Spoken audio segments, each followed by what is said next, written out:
You're listening to 90.3 KEXP. We stream all over the world at KEXP.org. Exciting weekend here. Not only is the Bumbershoot Music Festival going on, but here in the KEXP live room, we have Conor Oberst. And if you all are ready, take it away.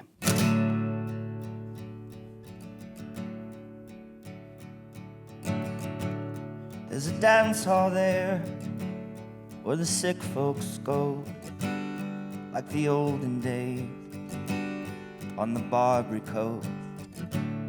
There's a barefoot child, she's playing in the rain.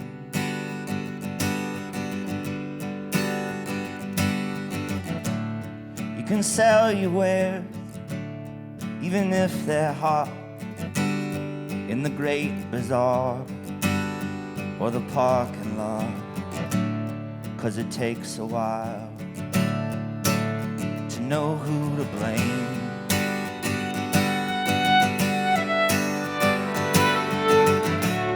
I might have a taste, 'cause the first one's free, and the checkout girl got a thing for me, and they're both as sweet as the day is long.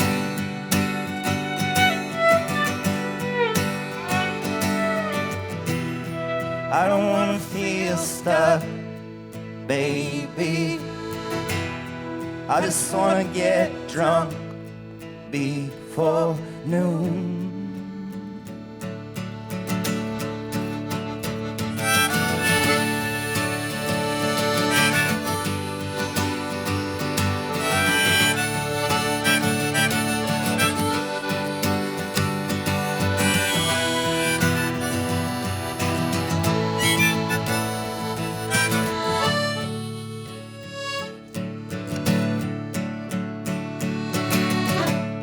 I don't mind my head when there's room to dream.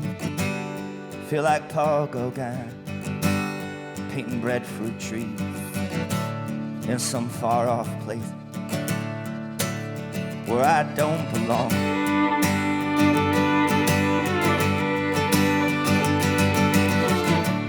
Tried to lose myself in the primitive, in Yosemite, like John Muir did, but his eyes were blue, mine are red and raw.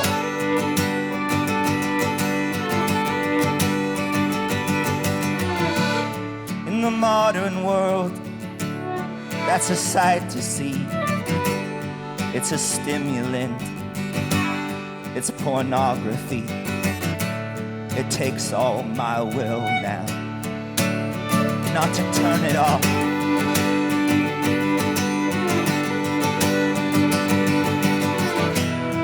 Don't want you to be sad, baby. Take everything back, I swear I do.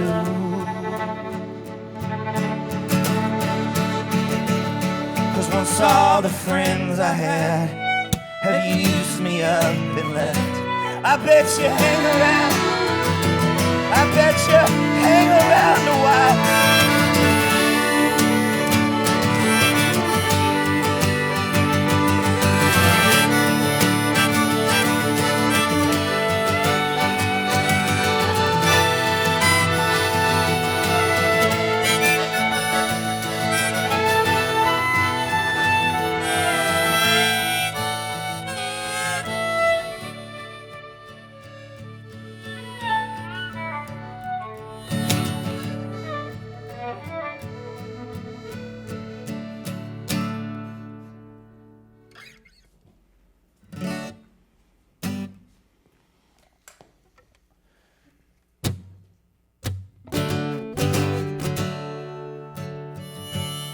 One, two, three, 1, 2. I woke up this morning still wearing that tie, the one with the hammer and sickle design. Threw up all the pills my doctor prescribed. I went out to fetch me some air. This world was so crowded with billboards and signs, food trucks double parked in parallel lines. I thought about breakfast first, but I settled on wine. Always choose hunger over despair. What's possible over what's there. 'Cause it isn't as though we get what we want, no matter how hard or long we have fought. And my happiness is a mere afterthought. When I'm with her, I keep it in mind. Then she leaves and I run out of time.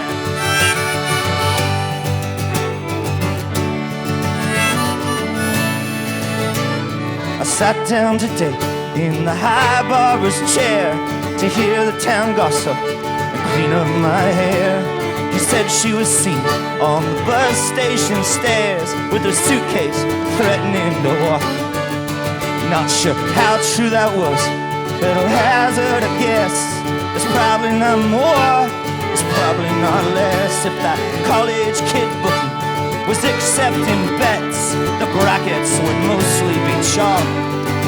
Now it's safe to assume that she's lost. And it isn't as though we get what we want, no matter how hard or long we have fought. And my happiness is a mere afterthought. When I'm with her, I keep it in mind. Then she's gone and I've run out of time.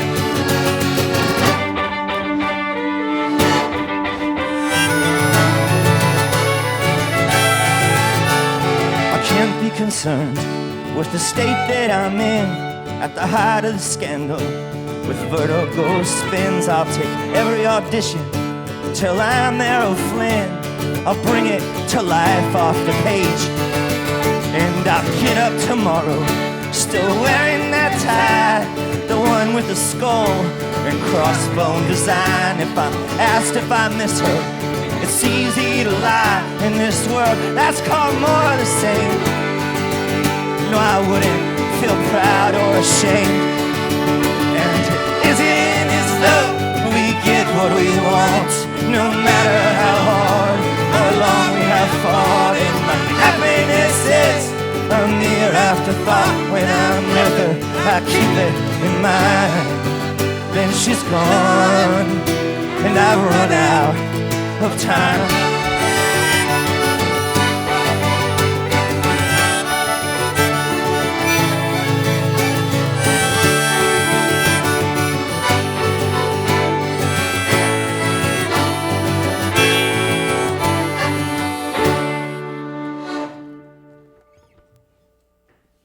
It's Conor Oberst live here on 90.3 KEXP, streaming all over the world at KEXP.org. My name is Troy Nelson, and it is a pleasure to have all of you. Thank you for taking the time and stopping by the KEXP studios. Thanks, Troy. Thanks for having us. Absolutely. And is this your first time to the new KEXP home? It is. It's beautiful. It's a little different, huh? How long have you all been in here? Just a little over a year now. So nice. Yeah, I'm actually finally feeling like we're getting settled in. It takes some time because this is a huge change, as you know. Yeah, I remember the old spot. Mm-hmm. Yeah, I sent a bunch of faxes and printed a bunch of stuff out. Right. And washed my clothes. Oh yeah, there's a washer and dryer. Yeah, and, I did. I took a shower. Yep, you can shower. I made an espresso. It was awesome. Played a bunch of Xbox. Yeah, we've got that in the green room as well. You can practically live in there. It's like a little apartment. Yeah.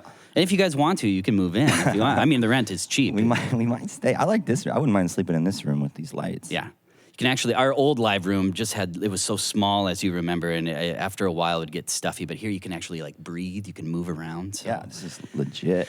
Awesome. So a lot of these songs, or all these songs on the latest album, Salutations, which Salutations is sort of a reworking of some of the songs from your previous record, Ruminations, is that correct? That is. So did the songs start out as they were on Ruminations, very minimal, kind of just you and a piano, and then you added the instrumentation like this to them? Exactly, yeah. So, yeah, they were all written just either piano or guitar, and recorded Ruminations as basically the demos to give to, these guys are in a band called the Felice Brothers, and they recorded on the record with me, so to give to them, and this guy, Jim Keltner, who's a great, amazing drummer who co-produced the record with me, Salutations, but I made the original recordings just to share with them, and then None Such, the label I'm on, kind of convinced me to put out basically the demos first, So that's that. Well, there was something very intimate about it, and they're both wonderful records. So, Thanks, brother. I mean, you just keep pumping them out. Very prolific, as you know, because it's you. But also, I mean, you were like 23, and you already had a box set of all of your albums. And being a young kid from the Midwest, I grew up only hours away from you. You and I are around the same age, and I only grew up a few hours away from you in Mitchell, South Dakota. Oh, wow, yeah. And my family is in Omaha and in Fremont, Nebraska. Cool. And so I went to Nebraska 2 or 3 times a year my whole life. And I was also a musician, in my basement learning guitar, listening to heavy metal, trying to learn Metallica songs when I was 15, 16 or whatever. And I thought about how impossible it seemed to make music coming from where I came from in the middle of practically nowhere. And you just did it. Did you think about the outside world when you were a 14, 15, 16-year-old kid making records? Did you think about getting out of Nebraska, or were you just literally doing your thing and whatever happens, happens?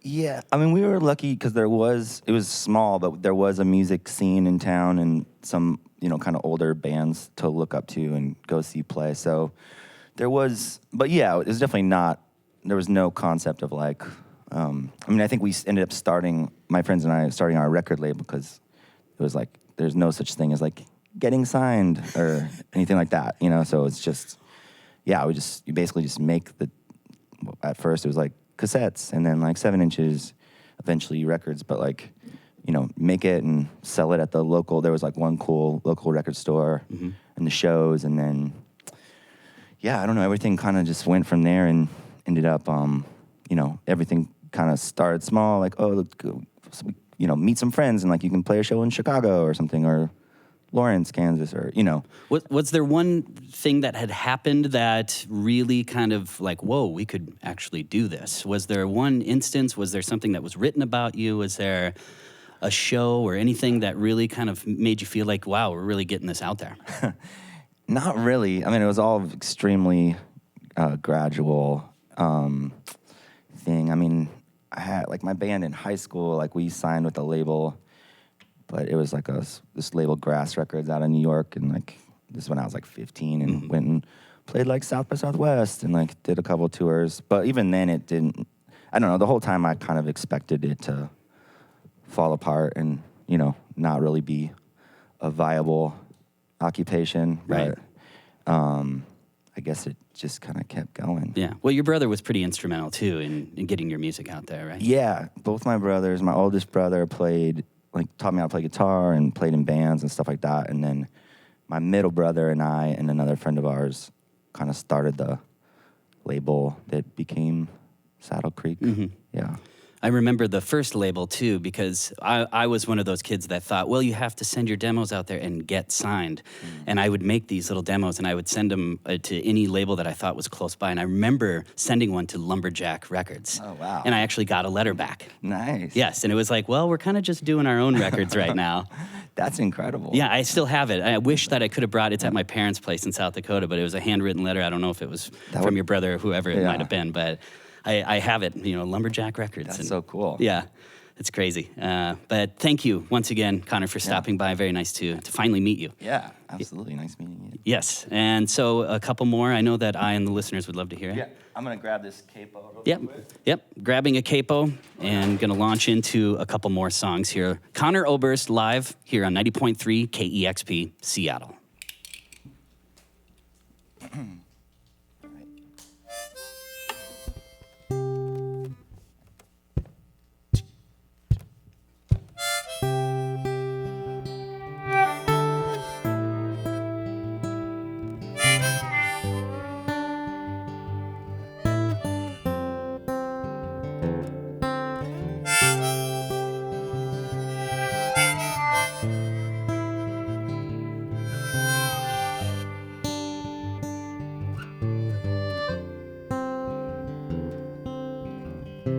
Because you got it, you don't have to flaunt it with an endless stream of famous men. Pretty as a portrait, look like Mamah Borthwick on that shining brow of Taliesin. someone might try and burn it down. So you'll have to put the fire out. It's a fortune spin, but that's irrelevant to build something that's sacred till the end.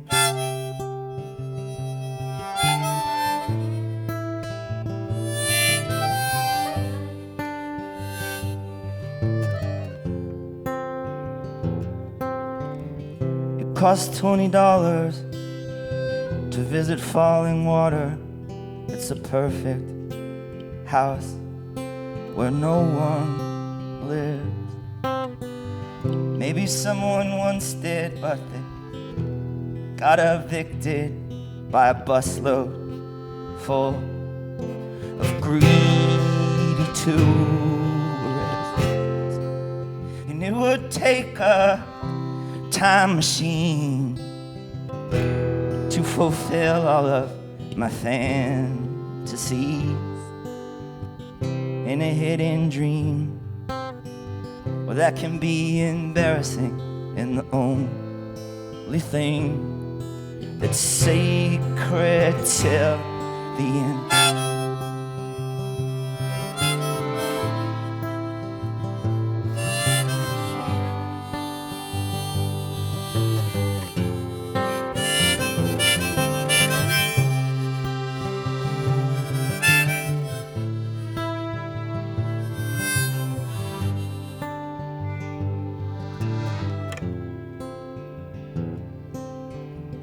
Every time I tempt fate, there's a major earthquake.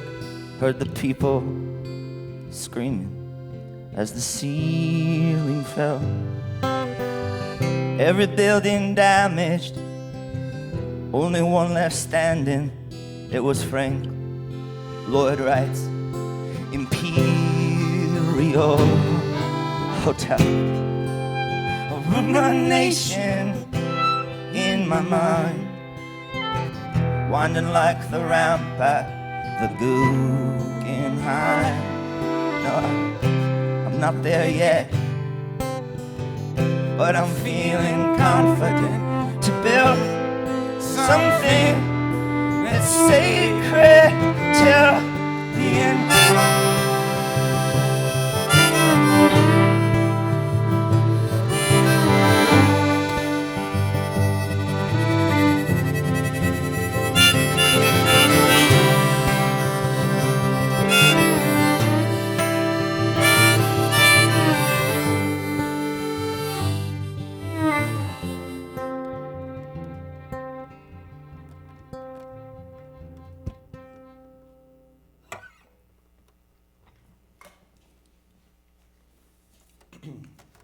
Gonna move over to the piano here. 1 second. You're listening to Conor Oberst, live here on 90.3 KEXP, Seattle.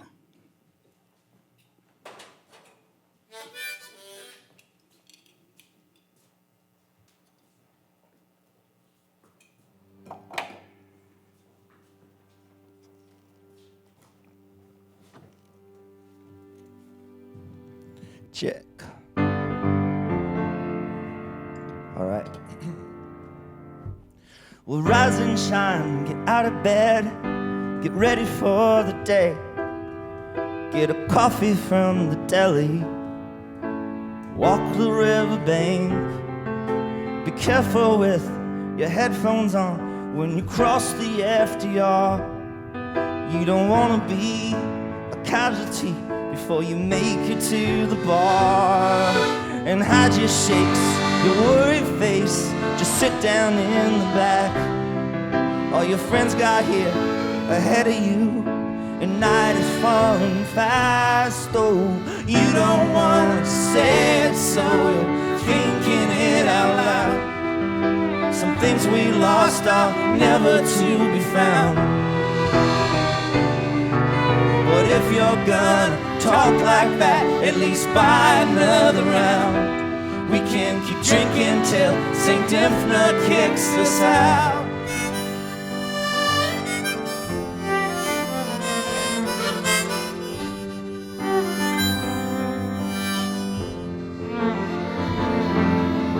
This world is made of blinking lights. They are changing all the time. But depending who you're talking to, it's likely to be fine. I watched you go from bad to worse, and the blues is here to stay. Oh, sometimes it's the simple things that can make it all okay. You don't have to lie, say you're alright, or just happy that you're here. But if you yell and tell me to go to hell, well, at least it sounds sincere. Oh, you know it's all a spectacle when you go to take a bow. Well, you always did get nervous in a crowd. But if you need some company, well, I'd gladly stick around. We can keep drinking till St. Dymphna kicks us out. Let's get enabled, great minds to think alike. I never was a good judge of when to call it a night. Oh, you don't want to say it, so you're thinking it out loud. Some things go south and they never turn around.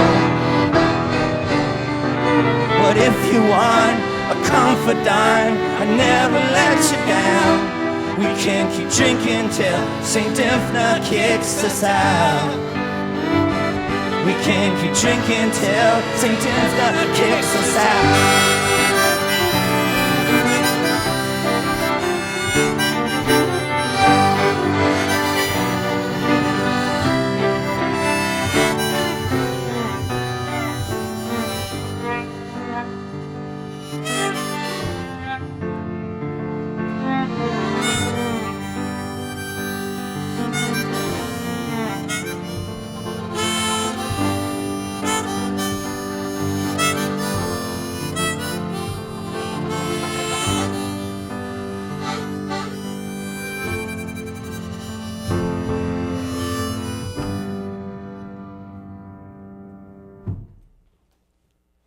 Conor Oberst live here on 90.3 KEXP Seattle, and that is Till St. Dymphna Kicks Us Out. And also before that, Mamah Borthwick, both from Salutations. Not only a great album standing alone, but also a great companion record to Ruminations as well. I like to listen to both of them. So thank you so much for stopping by. Thanks, Troy. Thanks for having us. Absolutely. Conor Oberst playing the Fisher Green stage at the Bumbershoot Music Festival.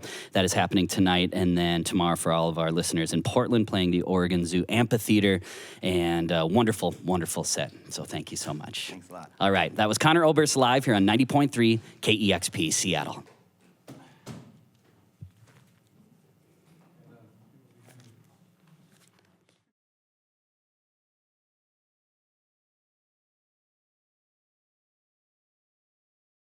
Discover new music at listener-powered KEXP.org.